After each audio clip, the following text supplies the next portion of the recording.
Snehal art of teaching या चॅनलवरती आपल्या सर्वांचं स्वागत आहे. विद्यार्थी मित्रांनो, मुख्यमंत्री युवा कार्य प्रशिक्षण योजना म्हणजेच लाडका भाऊ योजना या संदर्भानं आपल्याकरिता आलेली जी आनंदाची बातमी आहे ती आनंदाची बातमी यासमोर आताचा अपडेट तुम्हाला सांगतो आहे. विद्यार्थी मित्रांनो, आपल्याला माहिती आहे शिक्षण विभागातली आस्थापना आहे त्याचं असं कोणतंही परिपत्रक त्या 2 ते 3 दिवसाआधी निघलेलं नव्हतं.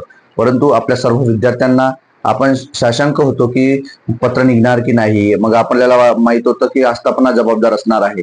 परंतु 21 तारखेचं 24 तारखेचं एक पत्र आहे, लातूरचं पत्र आहे. मग सर्व सहाय्यक आयुक्तांनी पत्र काढायला लावले आहेत आणि त्यांना सूचना दिल्यात की जे युवा कार्य प्रशिक्षणार्थी जे आस्थापनामध्ये म्हणजे शिक्षण विभागामध्ये काम करत आहे, शाळांमध्ये काम करत आहेत, मग त्या खासगी असो, अनुदानित असो की मग जिल्हा परिषद असो, या सर्व विद्यार्थ्यांना तुम्हाला रुजू करून घ्यायचं आहे आणि 30 तारखेच्या आतच रुजू करून घ्यायचं आहे असं सुद्धा त्यांनी एक परिपत्रक काढलं. आणि हे परिपत्रक म्हणजेच आपल्यासाठी आनंदाची बातमी.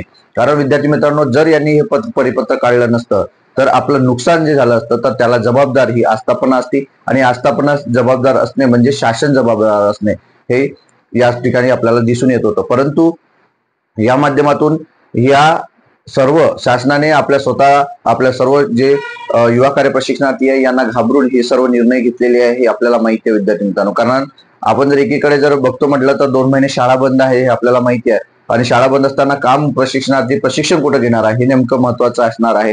परंतु आपलं जी एकजूट आहे त्या एकजुटीचाच हा एक फायदा आहे हे सुद्धा लक्षात घ्यायचं आहे. पुढेही एकजूट असणं गरजेचं आहे, ज्या माध्यमातून आपल्या सर्व विद्यार्थ्यांना कायमस्वरूपी कशी नोकरी मिळेल व त्यासोबतच कंत्राटी पद्धतीने 11 महिने कसं आपल्याला रिन्युअल करता येईल आणि आपल्या विद्यार्थ्यांचं जे काही मानधन आहे ते मानधन वाढीचं झालं, नंतर 10% आपलं पदांच्या जागा झाल्या. ह्या सर्व ज्या बाबी आहेत त्या आपल्या एकजुटीवरती अवलंबून आहे, ज्यानुसार शासन ही निर्णय घेत आहेत आणि आपला जो प्रेशर आहे तो शासनावरती प्रेशर बनत आहे. याचाच आपल्याला कायमस्वरूपी फायदा होत आहे.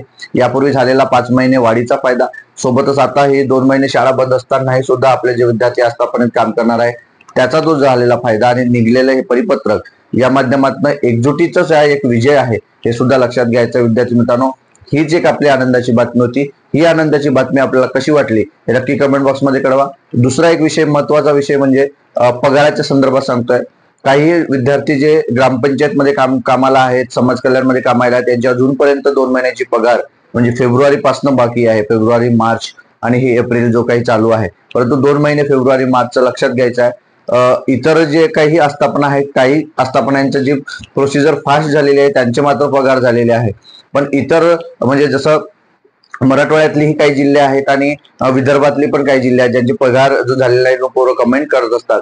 पण विद्यार्थी मित्रांनो, हे लक्षात घ्यायचं आहे की ही जी प्रोसेस आहे ही प्रोसेस आपल्यावर डिपेंड असते. म्हणजे जी आस्थापना आहे ती त्यांना प्रेझेंटी पाठवते, त्यांची प्रोसेसर किती फास्ट चालतं या सर्व गोष्टींवरती तो आपले पगार डिपेंड असते. जी प्रोसेसर फास्ट करत असतील आस्थापना त्याच्या माध्यमातून पटकन ते तुमचे आपलं जे काही मानधन आहे ते लवकर जमा होत असतात. परंतु जे लेंदी काम असेल त्या आस्थापनेत मात्र लेट पगार येत असतात. त्यामुळे तुम्ही तुमच्या आस्थापनाशी संपर्क साधणं गरजेचं आहे.